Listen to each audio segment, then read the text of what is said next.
agora é o Evangelho puro, simples, de Jesus, sem complicação, para todo mundo entender. Quem quiser ouvir, ouça, quem quiser ver, veja, quem quiser compreender, compreenda, com a graça de Deus. E o texto é o que o Braulio vai mostrar aí para você, e preste atenção, é em Isaías, no capítulo 29.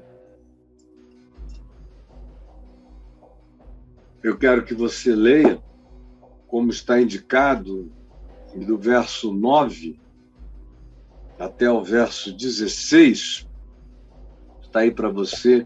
E o nosso tema hoje é a hipocrisia e a morte da percepção. Porque não tem nada que gere mais entupimento cognitivo do que a hipocrisia. Porque a hipocrisia em si já é a opção por uma escolha de dubiedade, de duplicidade, de bipolaridade, de dissociação entre um tipo de realidade e outro tipo de realidade que não se comunicam publicamente. É o que a hipocrisia faz. A hipocrisia gera mundos paralelos, produz fantasias, cria paranoias, inimigos que frequentemente a pessoa não tem, mas de quem se esconde. A hipocrisia produz todo tipo de mascaramento, de falsidade. E a falsificação, o estelionato existencial, adoece mais do que qualquer outra coisa, porque você precisa mentir. E o mentiroso cria dois mundos. Um mundo factualmente inegável, onde outros veem e assistem, e o mundo da invenção, da fantasia, da miragem, da construção, da ficção. O indivíduo hipócrita é um ficcional. Ele apresenta um projeto de si que nem a mãe dele conhece, nem o pai, nem a mulher, nem ninguém. Ele passa muito tempo na vida sendo qualquer coisa que não é ele mesmo. E não há ninguém que viva assim por algum tempo e não comece a se fragmentar, a se dissociar, a perder a associação cognitiva, que é o que nos torna inteiros. E a pessoa vai se enchendo de dissociações, de fragmentações de conhecimentos que não se integram. E aí isso inicia um processo, por mais leve que seja, de esquizofrenia. Não existem apenas os esquizofrênicos que precisam de medicina e remédio. A hipocrisia, que é mentira, que é disfarce, produz esquizofrenia comportamental. Embora o indivíduo não fale sozinho, mas ele iniciou o processo de criar uma fresta. É como se fosse uma falha de St. Andrews, lá na Califórnia, onde a placa tectônica do Pacífico vai entrando embaixo da placa tectônica da América. Esse é o fenômeno que já durou milhões de anos, já passou para milhares de anos, e agora já está na casa dos 50 em 50, dos 40 em 40, dos 30 em 30 anos de risco de alguma coisa grandiosa surgir. Porque não há encontro. Uma camada não fala com a outra. E essa outra que vem do mundo abissal, que vem do Pacífico, é profunda como o inconsciente da gente que entra para debaixo da crosta dos nossos disfarces e começam a surgir erupções de baixo para cima. É só uma metáfora do que acontece com você.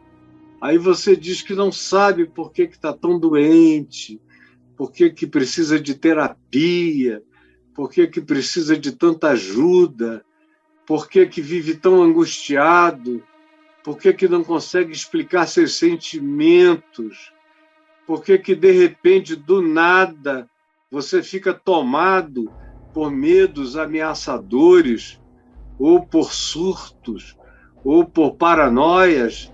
Afinal de contas, o que é que está acontecendo? É a hipocrisia produzindo a morte cognitiva, a morte da percepção. E aí você vai ficando cada vez mais um ser sem relações, vamos dizer assim, sem relações neurais com as outras bandas da vida. Vão perdendo contato, até porque ninguém consegue ser o tempo todo coerente, vivendo dividido entre bandas diferentes. Porque a mente não suporta transitar na mentira tanto. Chega uma hora que ela tem que fundir a realidade com a mentira. E aí, na hora em que esse cansaço extremo se estabelece e a mente não aguenta mais ficar vivendo em dois mundos e vai fundindo, é que a morte da cognitividade e o início da loucura, por mais sutil que ela seja, começa a se instalar na gente, mesmo que ninguém perceba, mesmo que a gente não perceba. A hipocrisia não é, na Bíblia, uma questão moral.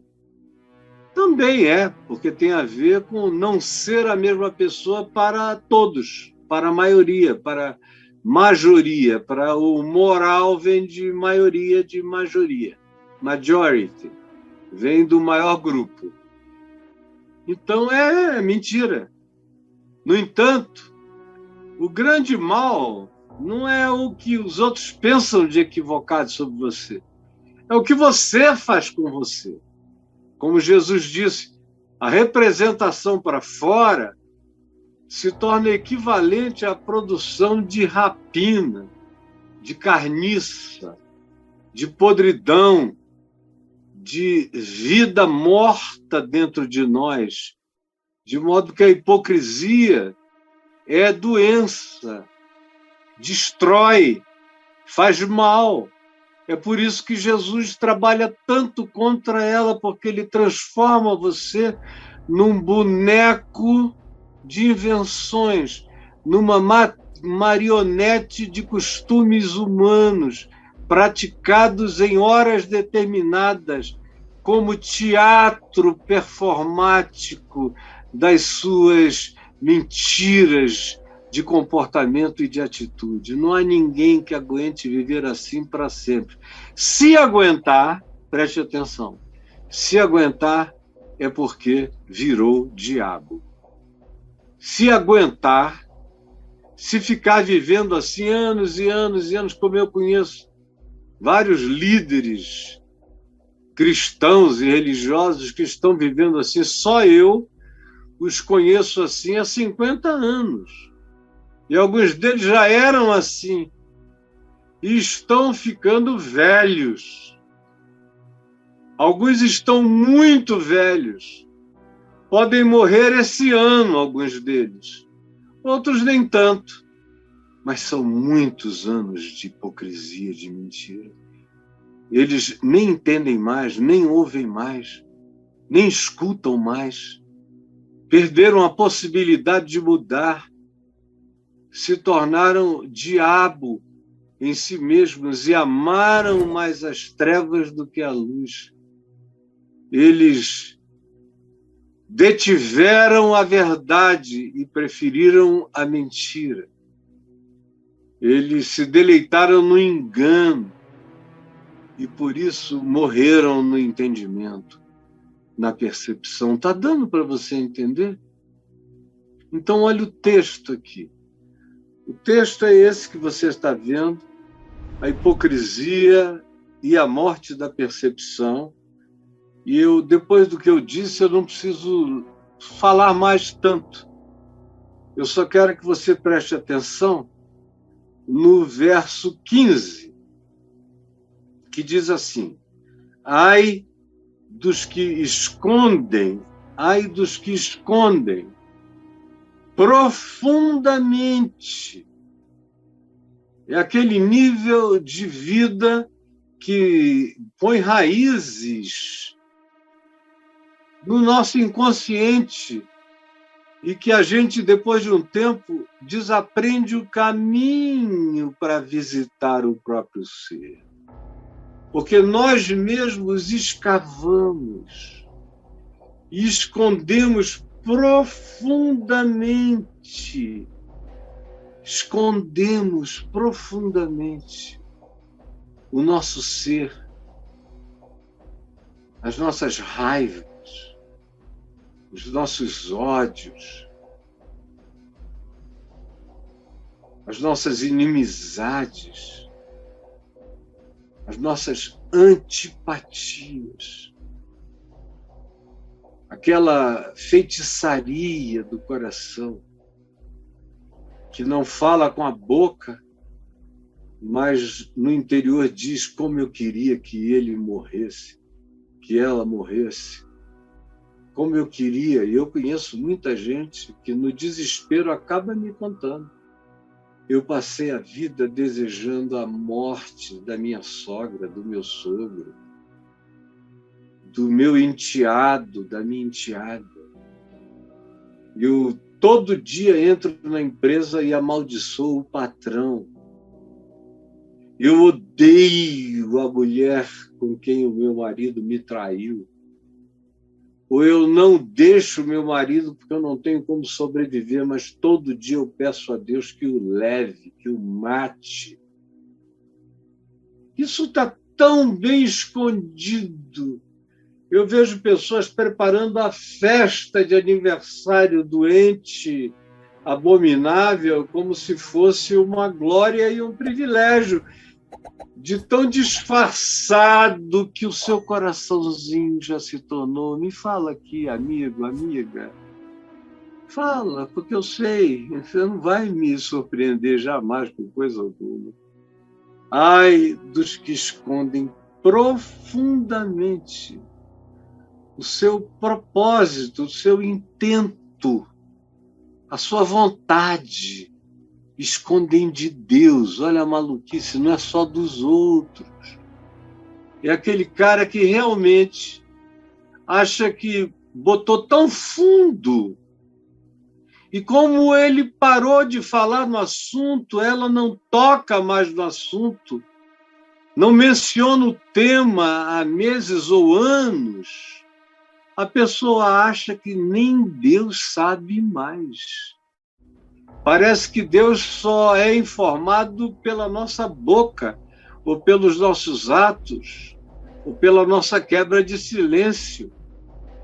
A gente, às vezes, é fácil entrar numa de que o que a gente colocou no mais profundo do ser, nem Deus enxerga. É muito louco o nosso poder de auto-engano e a nossa hipocrisia para com nós mesmos na presença daquele que vê. E diante de quem não adianta fugir, eu sou um flagrante permanente, inescondível. Não há buraco no qual eu possa me esconder do conhecimento de Deus. Não há. Ele me vê quando eu me assento, quando eu me levanto, quando eu durmo, o que eu sonho, quando eu acordo, o que eu sinto, o que eu penso, o que eu introjeto, o que eu minto. O dia inteiro eu sou um flagrante. Agora, quando eu ainda entro numa de achar que eu tenho a habilidade de não só me ocultar dos homens, mas esconder de Deus quem eu sou, meus ódios, meus homicídios, minhas raivas, minhas luxúrias, meus tesões malucos, minha vontade de fazer loucura. Ninguém imagina. Quanto mais eu escondo até de Deus, mais eu crio a pressão no magma do meu inconsciente para que isso se transforme num vulcão, que numa hora dessa de catástrofe absoluta, quando eu menos esperar, isso ecloda e destrua a sociedade da minha existência, da minha família, das minhas relações, do meu mundo profissional, dos meus vínculos, os mais variados, até aqueles que eu chamo de fraternos. Ai dos que escondem profundamente o seu propósito do Senhor. E as suas próprias obras fazem às escuras, escondidinhos, e dizem: quem nos vê? Quem nos vê? O cara já está entrando num processo dissociativo que ele já nem mais diz quem me vê. Ele já diz quem nos vê, conquanto se esteja referindo àqueles que, mas cada um tem que dizer quem me vê, porque essas coisas não são feitas em grupo. Ele descreve aqui o grupo dos que fazem, mas cada um faz de maneira a pensar que até do outro, igualmente adoecido quanto ele também se faz esconder. Quem me vê?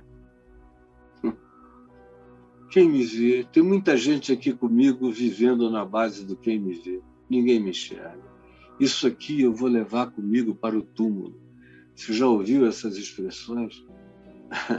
Não há nada oculto que não seja manifesto. Não há nada falado no interior do quem me vê que não seja um dia gritado da varanda.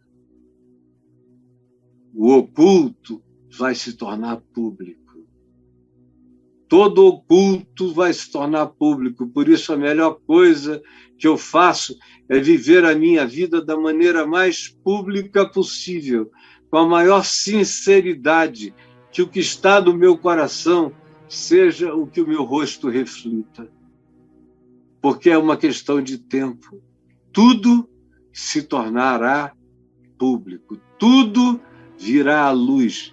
Nada escapará da luz, porque as trevas não prevalecem contra ela. Você entende? Eu estou falando de vida, não de um fenômeno físico, de vida espiritual, onde a luz é a metáfora do que a luz de fato é. Ai dos que dizem quem me vê, quem me conhece. Cara, quem me conhece é o sujeito que diz: minha mulher eu já enganei, meus filhos eu já levei, mamãe pensa que eu sou um santo, meu pai me admira, meus amigos me respeitam, os pastores acham que eu sou o máximo, eu cubro tudo com um bom dízimo, eu participo de todas as obras possíveis, mas quem é que me conhece? Tem um monte de gente aí que... Hoje eu estava lendo uma lista ali que saiu no Globo dos influencers cristãos com o maior número de seguidores. E aí tinha uns lá que realmente tem bastante gente, como aquele pastor que faz palestras sobre família, Cláudio, né? Pastor Cláudio. Tem lá uns 4 milhões ou 5, eu não me lembro. Aí vem o rapaz da Lagoinha, o filho do Márcio, o André Valadão, e com alguns 4 milhões, eu não sei. E aí vem um outro, o Malafaia, com 3 bilhões de seguidores somados. E aí cai para um grupo bem menor, aí chega um lá com 800 mil na soma de todas as redes, aí tem um outro lá com, eu acho que 300 mil na soma, e vão. E eu foi super feliz de não ter aparecido lá naquela lista, porque eu tenho mais do que muitos desses aí. Se você somar o meu Facebook, o meu Instagram e o meu YouTube, tem 1,5 milhão de pessoas. Mas eu fiquei feliz porque a matéria não era bonita, são os influenciadores na política. Eu falei, eu não quero ser levado nessa direção, porque eu quero ser um influenciador só do evangelho. Eu aqui e ali solto umas opiniõezinhas, mas 99% do meu tempo é isso aqui, é evangelho. E é a isso que eu quero continuar associado como influenciador da palavra no coração das pessoas. E aí é no coração de milhares de formadores de opinião que me assistem todos os dias e que levam isso adiante, é isso que me dá alegria. Mas preste atenção, você pode ser quem você seja. Você pode se esconder como você se esconde. E eu estou dizendo isso porque alguns desses influenciadores eu conheço bem, outros razoavelmente. E conheço os que são muito conhecidos e muito hipócritas.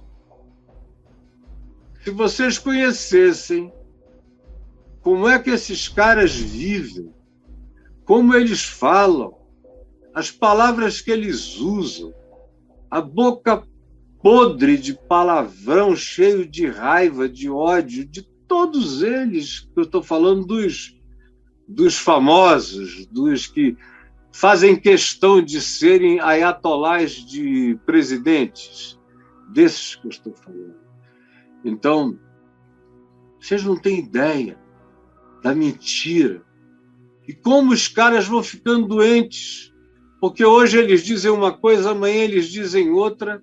A de hoje não tem nada a ver com a de ontem, a de depois de amanhã não terá nada a ver com as duas. E se a atual presidência for removida, como será, eles vão fazer de tudo para se aproximar do próximo. O negócio deles é de tal maneira incoerente que você se pergunta como é que eles conseguem fazer.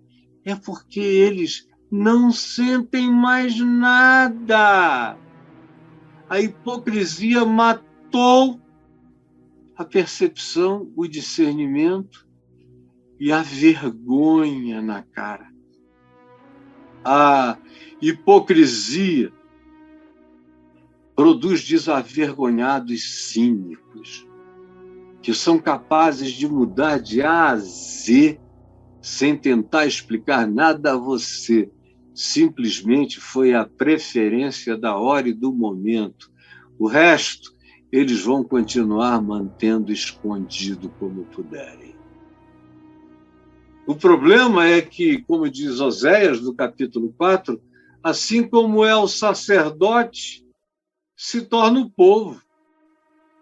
E assim como o povo se torna, o sacerdote piora e se retroalimenta, de modo que um faz mal ao outro.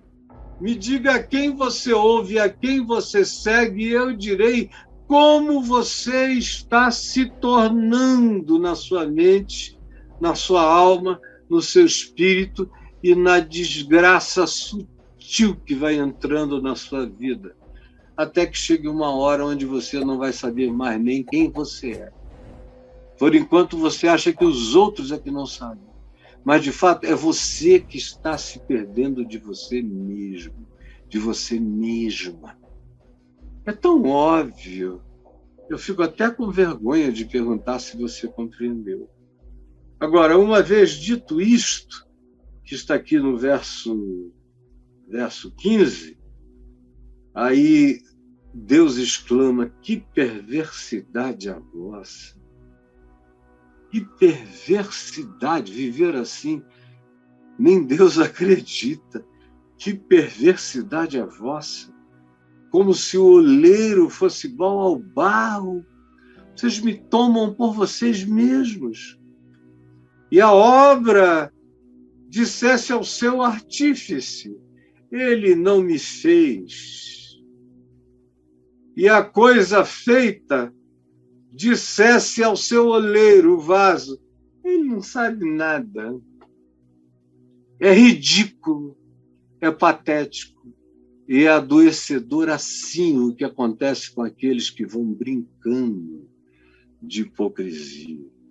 Portanto, se diz, para concluirmos: estatelai-vos e ficai estatelados, cegai-vos e permaneceis cegos, bêbados estão, mas não de vinho, andam cambaleando, mas não de bebida forte, porque o Senhor derramou sobre vós o espírito de profundo sono e fechou os vossos olhos, que são os que trazem a palavra.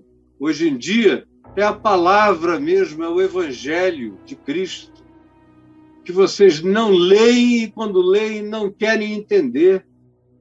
E vendou as vossas cabeças, que são os videntes, que é o Espírito Santo, que é a inteligência espiritual de conferir coisas espirituais com coisas espirituais. Toda visão espiritual já se vos tornou como palavras de um livro selado. Novo Testamento é tão vocês são tão incoerentes com o Novo Testamento porque vocês não o entendem. Não entendem Jesus. Estão discutindo se Jesus é louro, é preto, é branco, é amarelo, é caucasian, é isso, é aquilo. Mas entender a palavra de Jesus, não entendem. E dizem: lê isto, peço-te. E aí um teólogo responde: não posso, porque está selado. Essa parte aqui eu não consigo compreender. E dá-se também o livro ao que não sabe ler, ao analfabeto, dizendo: lê isto, peço-te. Ele responde: eu não consigo ler, eu não sei ler. Então, tanto quem sabe como quem não sabe está cego do mesmo jeito. O Senhor disse: visto que este povo se aproxima de mim, e com a sua boca e com os seus lábios me louvam, me honram, cantam louvores, levantam as mãos, mas o seu coração está longe, longe, longe de mim e da minha palavra, e o seu temor para comigo consiste só em mandamentos de homens, em mandamentos de igrejas, em mandamentos de anciãos, em mandamentos de líderes, em mandamentos de profetas, que são todos falsos, mandamentos de adivinhos, que maquinalmente vocês aprenderam e repetem. Continuarei a fazer obra maravilhosa no meio deste povo, mas eles não vão ver, não vão enxergar, não vão ouvir a oportunidade que estão tendo. Eles estão fechando os olhos e os ouvidos, como agora, para esta palavra da verdade. Sim, eu estou fazendo obra maravilhosa, estou realizando portentos espirituais, mas esse povo não quer ver. De maneira que a sabedoria dos seus sábios, dos seus filósofos, dos seus teólogos, dos seus entendidos, dos seus estrategistas políticos, dos seus príncipes perecerá. Todos. E a prudência dos seus prudentes, até os que são mais cautelosos, a prudência deles vai se esconder e eles vão dizer: eu não quero que ninguém saiba que eu tive qualquer coisa a ver com isso. Jesus eu falei de novo a palavra da verdade, a qual eu tenho buscado me submeter na minha vida íntima, dentro do meu quarto, do meu banheiro, na minha sala, à volta da minha mesa, com a minha mulher e com os meus filhos e com os meus amigos. Eu estou buscando de todo o meu coração alinhar o mais intrínseco do meu ser, das minhas entranhas, com a mente de Cristo formada em mim, para que o coração não tenha esconderijos, para que a vida seja vazada pelo canal translúcido da tua luz, aspergindo luz e graça divina em todo o meu ser, para que o teu poder e a tua autoridade se manifestem através da simplicidade das palavras da minha boca. E eu peço que essas palavras não voltem para ti vazias, porque são tuas. Eu não acrescentei nada meu, está tudo aí, é tudo teu, e que essa palavra esmiúce a rocha. É o que eu te peço, em nome de Jesus. Amém e amém.